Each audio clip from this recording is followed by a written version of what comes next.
with our new data-driven element to buying players, we've brought some players and they haven't quite adapted to the championship game. Yeah. How's that transition going to look? But from what I'm seeing, there's a lot of green ticks and positive markers, and I like the fact that we've got something different than what Cochrane offers us.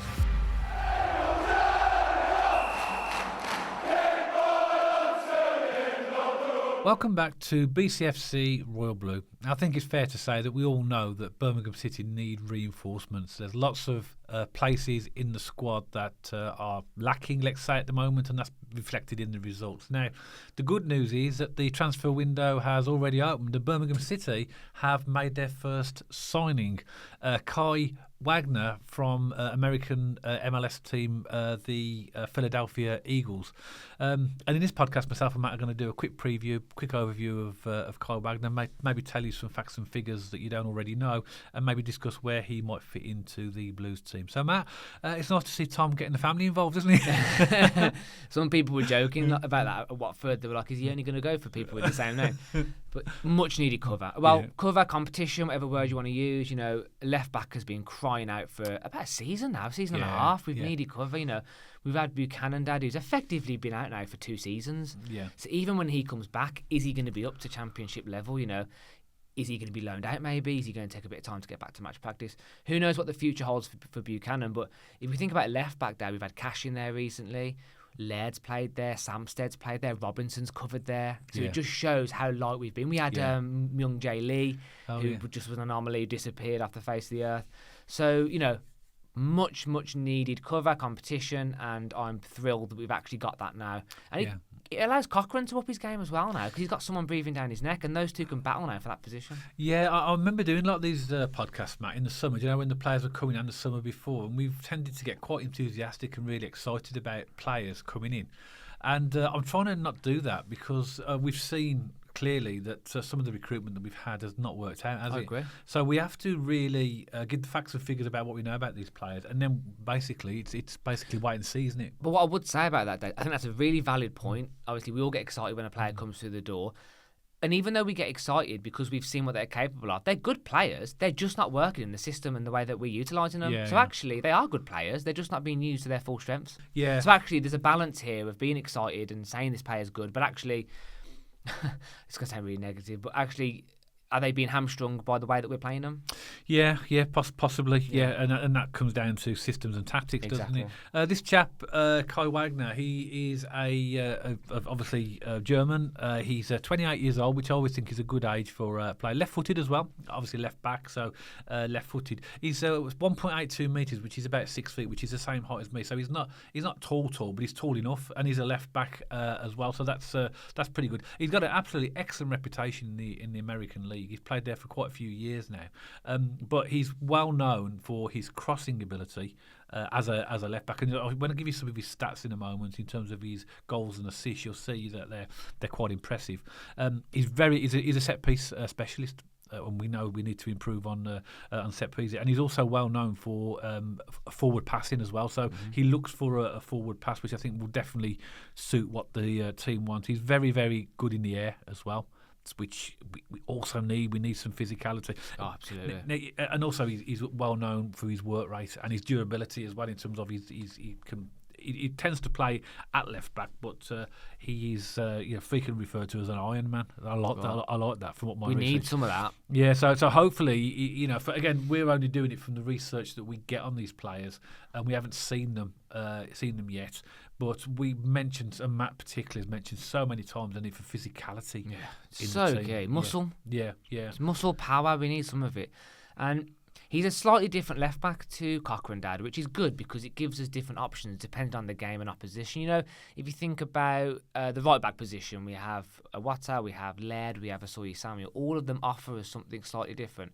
Fair enough, Davies' instruction is often for the right back to get quite high up the pitch, which can sometimes leave gaps. We know that, but they offer something different, and now we have something different at left back. Because Cochrane, I would say, is a more traditional left back. Yeah. In terms of he's quite solid, he'll stay quite planted. He does try and get balls in the box, but he's not massive on the assist rate. He doesn't bomb up and down the pitch. Yeah. Traditional left back. Kai Wagner's a bit more of a modern left back. Yeah. Gets good assists, actually has attacking contributions. You know, we always say this, Dad, when we think about fullbacks and contributions. Leif Davis, Ipswich in that season. They got, you know, we want our fullbacks to be getting 10, 11, 12 assists a season, don't we? You know, that's really, really key in the modern game. Yeah. And we need someone with an engine getting up and down. We need someone to get the ball in the box. And he ticks a lot of those boxes. And again, I'm not going to sit here and say he's this fantastic player. I don't know much about him. I've had to go and research. I've had to go look. But from what I've seen a few clips. I've seen a few things here and there. I always go on the forums to listen to the fan base currently and what they think of the player. And he's very highly sought after. Yeah. Fair enough. I know it's the MLS. What's that transition going to look like into the Championship? Because I would argue, Dad, with our new data-driven element to buying players, we've brought some players and they haven't quite adapted to the Championship game. Yeah. How's that transition going to look? But from what I'm seeing, there's a lot of green ticks and positive markers, and I like the fact that we've got something different than what Cochrane offers us. Yeah, and you know, there are some negatives though, because obviously we try and do a balanced view. So when we look at the positives, we also look at some negatives. A few pass completion rate is not the best, which obviously I'm sure that they'll work on that. Discipline as well is very aggressive, according to my research. We need it, and that's led to quite a few yellow cards and a number of accumulated suspensions over his career. But I don't mind that with a bit of aggression, as long as it doesn't result in silly obviously sending offs and stuff like that. We've got enough of that already. And also the fact he's heavily reliant on his left foot. He's a left-footed player, but he's literally heavily reliant. So but then for a left back, and I think you're better off having that. You need that balance as a left-sided player. So he's got lots of positives and a couple of negatives, but he seems to have those attributes that we were talking about that we need in terms of aggression and physicalness.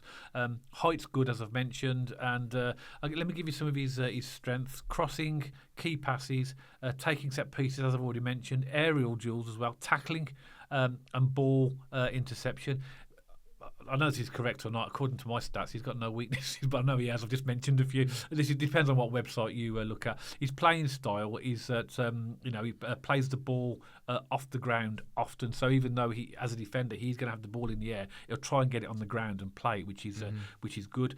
He does like to play long balls, and I think that will be good when Dimmy's fit. Plays people down that left. They should be quite strong left side with or somebody fast. Or maybe he might even be the type of player that could open up Kyogo with a long pass as well. Also, I think where we've lacked this season and last season as well, our fullbacks don't do many overlapping runs. We have seen it a bit more this season, but that relieves the pressure on the wingers then. Paddy Roberts, Dimmy, they then have free roam when you're fullbacks. Yeah. And I was a left back when I was a kid, and I was always told either you sit back and allow to overtake, or you overtake, and then that takes the pressure off the wingers at the time. So it makes a massive difference. And this guy looks like he's about that game, you know. Yeah, I mean, that's a good point about overlap, but I think it isn't just that. That is definitely without a doubt needed.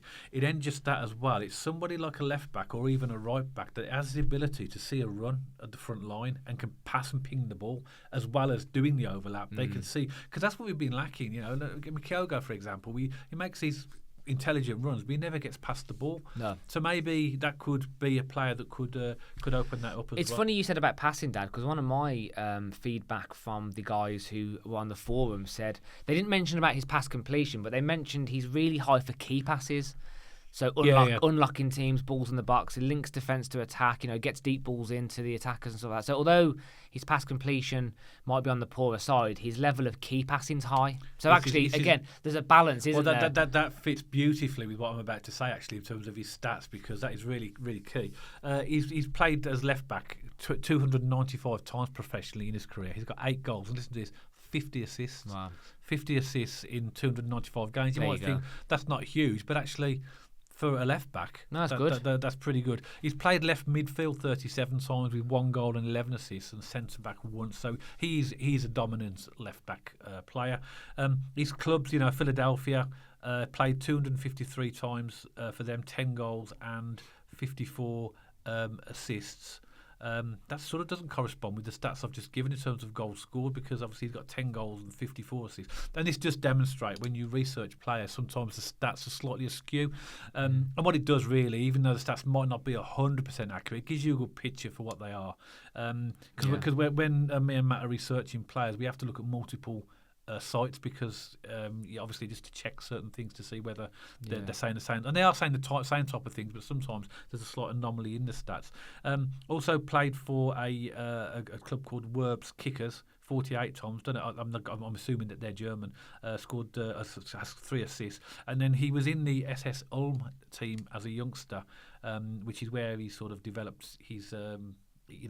Into the player that he is now, and he had a few games in their first team before moving on. But he's been in America for a long time, so I'm impressed with his. Like you mentioned, this key passes that really fits in nicely with these stats for assists in terms of Well, again, Dad, a lot of my stuff matches up with yours from the cause I love the forums because it's directly from the fans, and I do my stat research, I do my research from other websites as well, but the forums are from the fans. So if you go onto a lot of the forum websites, like me and you would be telling another fan base about a player. That's more important to me than any stat sheet because you hear it from the horse's mouth, and a lot of the fans obviously have different interpretations. Some fans love players, some fans don't like players. So you have to take everything with a pinch of salt. I get that. But again, just to back you up, some of the key points that he said, Dad, high assist output, we know. He's had double digits in the past couple of seasons in the MLS. Pinpoint crossing and chance creation. And again, from deep, from wide, he does overlapping runs. That then allows him to get those assists high. Key passes, as I mentioned earlier, especially in the involvement and build-up. Durability and consistency in terms of he has a lot of minutes logged. So his fitness is good. Doesn't get injured as much, thankfully, which is good. And he has good stamina to last him across the season, always good positives. And again, the last final ones, tackle and dual strength, solid positioning and recovery speed, and good, again, goal contributions, really. I guess the only drawback they were saying was because he is attacking minded, because he does get up the pitch, again, like we've seen with a Water on the right side, it can leave you slightly vulnerable and leave gaps at the back. But that can be coached, can't it? And the way you set your team up can caveat that. Yeah, did it say anything? Because I couldn't find anything in my research about his pace. Did you come across anything like? I could always check for that. Good question. I couldn't find anything about the closest thing I've got is high energy. That doesn't really correlate to pace, but no, it's not. But okay. It was just a I imagine him being quick. Again, if he's a modern defender who gets up the pitch, the modern defenders these days are normally pretty quick. Take that with a pinch of salt. He could be slow as mud when we see him, but I imagine him being a fast player, a pacey player. Interestingly, obviously it's a position we clearly need more strengthening, so it's a really, really important addition to the squad. Absolutely. It'll give Alex Cochrane and Lee Buchanan competition and a break for Alex Cochrane as well. 100%. I'm not surprised that he's not injured more, Alex Cochrane, with the amount of games he's played, but this guy coming in now is going to be someone who will definitely give him that competition now. Hopefully he's going to turn out to be a absolute cracking signing. But as always, I'm always cautious about these things, trying to be a little bit tempered in terms of my views on players, because we've not made a mistake before, but I think we've sometimes had players come through the door and they've looked absolutely fantastic, and actually, as we've seen, it doesn't always turn out that way. A player could be great, Dad, all the ability in the world. If he's not going to play in the strengths of his game, in the system he's going to be played, it doesn't become pointless, but it becomes an uphill battle to get the best out of him. But I think we agree it's definitely a position we need, and hopefully this guy is going to turn out to be somebody who is going to play a really important part for us this season. But let us know your thoughts, Blues fans, in the comments below. I'm sure you'll do your own research and look at all the stuff on social media and check him out, just like we have. But definitely one that we've definitely needed, and let's hope that this is the start of a fantastic transfer window for us. So if you did like this podcast, as always, don't forget to give us a thumbs up, and if you haven't checked us out on our social media channels already, then pop along to our X page and our Instagram page. And if you like to watch or listen to your podcast on Spotify, you'll find us on there as well, and you'll see the handles appearing on the screen for all these channels right now. If you haven't subscribed to the channel already and you'd like to, and there's absolutely no obligation to do so, but if you would like to, it's completely free. Hit that big red subscribe button, and if you want notifications every time we put a podcast out, you'll just hit the little bell icon next to the subscribe button to get those notifications. So that's it for this podcast. And myself and Matt will see you on the next one, all about Birmingham City.